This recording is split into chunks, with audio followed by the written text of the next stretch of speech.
Hello, आप सभी का स्वागत है मेरे चैनल स्टडी कॉर्नर में। मैं ममता महेश्वरी सोशल साइंस की टीचर हूँ। आज हम इस वीडियो में class 7 NCERT book social science जिसका पार्ट होगा हमारा अतीत और जिसका लेसन होगा लेसन नंबर 1 चैप्टर नंबर 1 हजारों वर्षों के दौरान हुए परिवर्तनों की पड़ताल के हम आज इस वीडियो में क्वेश्चन आंसर करेंगे, अभ्यास के प्रश्नोत्तर करेंगे। तो चलते हैं हम वीडियो की ओर और वीडियो को अंत तक देखते रहना, समझते रहना और सुनते रहना और वीडियो को लाइक, शेयर और सब्सक्राइब भी करना। तो हमारा क्वेश्चन नंबर 1 है, अतीत में विदेशी किसे माना जाता था? मैंने वीडियो में जो लेसन है वो मैंने आपको समझाया था, वो आप मेरी प्ले लिस्ट में जाकर देख सकते हैं और आज हम उसके प्रश्नोत्तर करेंगे। मध्यकाल में गांव में आने वाला जान व्यक्ति जो समाज और संस्कृति का अंग न हो विदेश कहलाता था। ऐसे व्यक्ति को हिंदी में परदेसी और फारसी में अजनबी कहा जा सकता है। क्वेश्चन नंबर 2, नीचे निम्नलिखित बातें सही है या गलत है, उसमें आपको करना है। सन 1700 के बाद के काल के संबंध में अभिलेख नहीं मिलते हैं, तो क्या ये सही है? हाँ, सही है, यह हमारा सही आंसर। इस काल के दौरान मराठों ने अपने राजनीतिक महत्व की स्थापना की थी, यह भी सही है। कृषि केंद्रित बस्तियों के विस्तार के साथ कभी कभी वनवासी भी अपनी जमीन से उखाड़ कर बाहर कर दिए जाते थे, ये भी सही है। सुल्तान गयूसुद्दीन बलबन असम, मणिपुर और कश्मीर के शासक थे? नहीं, ये आपका गलत है। रिक्त स्थानों को भरे। क्वेश्चन नंबर 3,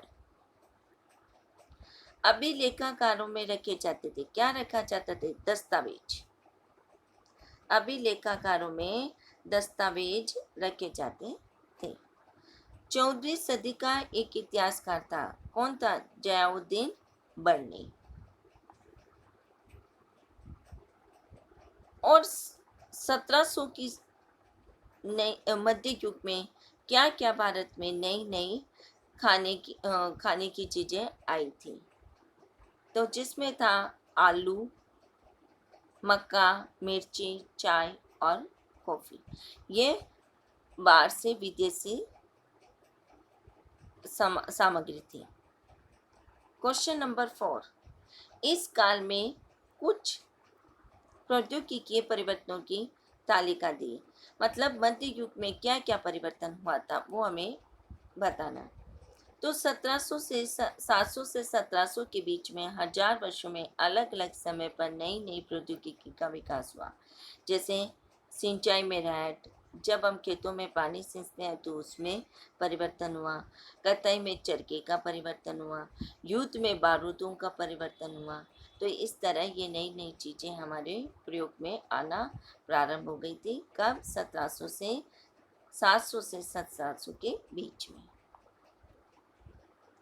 क्वेश्चन नंबर 5, इस काल के दौरान हुए कुछ मुख्य धार्मिक परिवर्तनों की जानकारी दे। आंसर होगा, हजार वर्षों के दौरान धार्मिक परंपराओं में कई बड़े परिवर्तन आए। लोगों में दैविक आस्था व्यक्तिगत स्तर पर और सामूहिक स्तर पर था। हिंदू धर्म में नई देवी देवताओं की पूजा, राजाओं द्वारा मंदिरों का निर्माण, पुरोहितों का महत्व बढ़ा जो कि ब्राह्मण हुआ करते थे। इस काल में भक्ति आंदोलन का प्रारंभ हुआ जो कि कर्म कांडों के आलोचक थे। इस काल में 7वीं सदी से इस्लाम और 16वीं सदी से ईसाई धर्म का भारत में प्रादुर्भाव हुआ, मतलब प्रारंभ हुआ। क्वेश्चन नंबर 6, पिछली कई शताब्दियों में हिंदुस्तान शब्द का अर्थ कैसे बदला?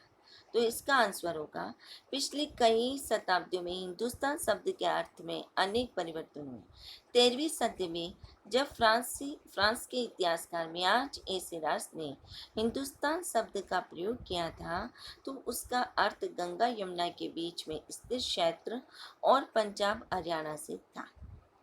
उसके बाद इस शब्द को राजनीतिक अर्थ में लिया गया और उन इलाकों के लिए इस्तेमाल किया गया जो दिल्ली के सुल्तान के अधिकार क्षेत्र में आते थे।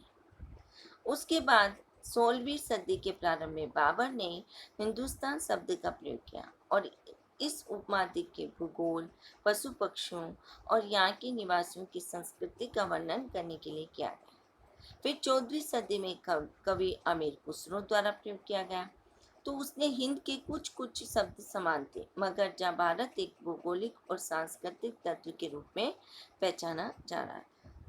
क्वेश्चन नंबर 7 है, जातियों के मामले कैसे नियंत्रित किए जाते थे? उसका आंसर होगा जातियां स्वयं अपने अपने नियम बनाती थी। हर जाति अपने अलग अलग नियम बनाती थी, जिससे कि वे अपनी जाति के सदस्यों के व्यवहार को नियंत्रित कर सकें। इन नियमों का पालन जाति के बड़े बुजुर्गों की एक सभा करवाती थी, जिसे कुछ इलाकों में जाति होती थी। पंचायत का जिसे हम क्या कहते हैं, पंचायत कहा जाता है। लेकिन जातियों को अपने निवास के गांवों के रिवाजों का पालन भी करना पड़ता है। क्वेश्चन नंबर 8, सर्वक्षत्रिय साम्राज्य से आप क्या समझते हैं? तो इसका आंसर होगा सर्वक्षत्रिय साम्राज्य से तात्पर्य उस साम्राज्य से है जो अनेक क्षत्रिय राज्यों से मिलकर बना है, जैसे सल्तनत साम्राज्य और मुगल साम्राज्य।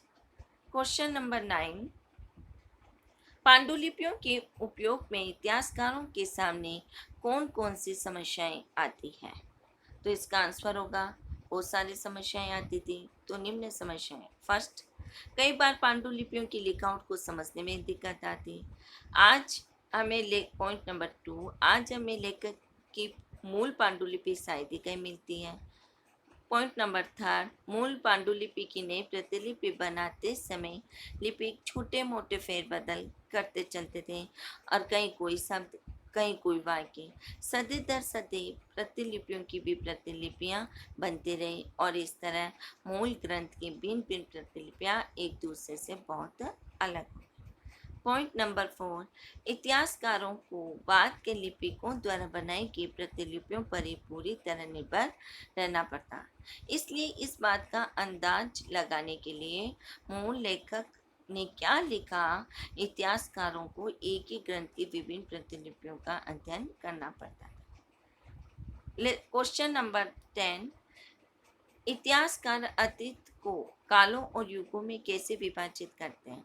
क्या इस कार्य में उनके सामने कोई कठिनाई आती है? इसका आंसर होगा अधिकतर इतिहासकार आर्थिक तथा सामाजिक कारकों के आधार पर ही अतीत के कालखंडों की विशेषता तय करते हैं। इन आधारों पर इतिहास को प्राचीन, मध्य और आधुनिक कालों में बांटा गया।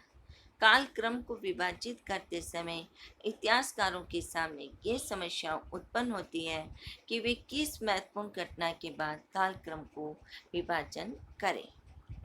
क्वेश्चन नंबर 11, अध्याय में दिए गए मानचित्र 1 अथवा मानचित्र 2 की तुलना उपमहाद्वीप के आज के मानचित्र से करें। तुलना करते हुए दोनों के बीच जितनी भी समानताएं और असमानताएं मिलती हैं उनकी सूची बनाएं। तो इसका उत्तर होगा मानचित्र 1 अरब भूगोलवेत्ता अल-इद्रिसी ने 1154 में बनाया था और मानचित्र 2 एक फ्रांसीसी मानचित्रकार 1720 में बनाया था। दोनों के मानचित्र में कुछ समानता है, कुछ असमानता है। तो क्या समानता है वो हम देखते हैं, पढ़ते हैं। दोनों मानचित्र में समानता, इस मानचित्र में वर्तमान मानचित्र की भांति भारतीय उपमहाद्वीप को दर्शाया गया है। इस मानचित्र में कुछ जाने पहचाने नाम भी हैं, जैसे कन्नौज, सूरत आदि। अब असमानता, अल-इद्रिसी के नक्शे में दक्षिण भारत उस जगह पर है जहां हम आज उत्तर भारत को देखते हैं और श्रीलंका का द्वीप ऊपर की तरफ है। जगहों के नाम अरबी में दिए गए हैं। ये मानचित्र आज के मानचित्र से काफ़ी भिन्न है, लेकिन फ्रांसीसी मानचित्र का कार्य के मानचित्र में आज के मानचित्र से थोड़ी थोड़ी सी की भिन्नता मिलती है। जैसे बम्बई क्षेत्र और गुजरात क्षेत्र का मानचित्र आज से भिन्न है। क्वेश्चन नंबर 12, पता लगाइए कि आपके गांव या शहर में अभिलेख रिकॉर्ड कहाँ रखे जाते हैं। इन अभिलेखों को कौन तैयार करता है? क्या आपके यहाँ कोई अभिलेखागार है? उसकी देखभाल कौन करता है? वहाँ किस तरह के दस्तावेज संग्रहित हैं? उनका उपयोग कौन लोग करते हैं? तो इन सभी के बारे में हम पढ़ेंगे। तो इसका उत्तर होगा, ग्रामीण क्षेत्रों के अभिलेखागार रिकॉर्ड जिला मुख्यालयों में रखे जाते हैं। इन अभिलेखों को विभिन्न विभाग के कर्मचारी तैयार करते हैं तथा शहरों के अभिलेख नगर निगम कार्यालयों में रखे जाते हैं और ऐतिहासिक अभिलेख को अभिलेखागारों में रखा जाता है। अभिलेखागार की देखभाल उसके अंदर नियुक्त कर्मचारियों द्वारा की जाती है। इनका उपयोग शोधार्थियों द्वारा अथवा भिन्न विभागों द्वारा समय समय पर किया जाता है। तो यह हमने लेसन नंबर 1 के क्वेश्चन आंसर किए हैं।